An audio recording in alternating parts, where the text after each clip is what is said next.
Celebrities மட்டும் இல்ல, எல்லார் வீட்லயுமே இப்ப பெர்ஷியன் கேட்ஸ் இருக்கு. இது எப்படி ரொம்ப சிம்பிளா மெயின்டெயின் பண்ணலாம்? பர்ஷியன் கேட்ஸ் பொறுத்த வரைக்கும் 3 மந்த்ஸ் ஒன்ஸ் வந்து க்ரூமிங் கம்பல்சரி பண்ணணும். ஏன்னா, அவங்க வந்து எப்பவுமே சுத்தமா இருக்க பேர்ல லிக் பண்ணிக்கிட்டே இருப்பாங்க. லிக் பண்ணும்போது என்ன ஆகும்னா, அந்த முடியெல்லாம் உள்ள போய் வந்து ஹேர் பால்ஸ் மாரி உள்ள இதுவாயிரும், ஸ்டக் ஆயிரும்.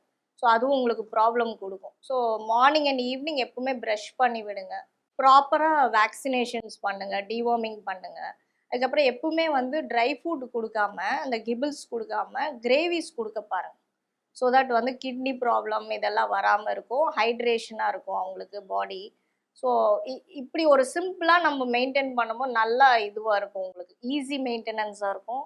எந்த ஃபுட்டு நீங்கள் கமர்ஷியலில் வாங்கி கொடுக்குறதா இருந்தாலும் அதில் நல்ல நியூட்ரிஷன்ஸ் இருக்கா பாருங்கள், ஃபைபர் இருக்கா பாருங்கள், ப்ரோட்டீன்ஸ் இருக்கா பாருங்கள், அந்த மாதிரி செக் பண்ணிட்டு கொடுங்க. எதுவுமே ஜீரோவில் இருக்கிறதெல்லாம் வந்து சும்மா வயிறு ஃபில் பண்ணோன்ற மாதிரி கொடுக்க வேண்டாம், நல்ல ஃபுட்டாக கொடுங்க.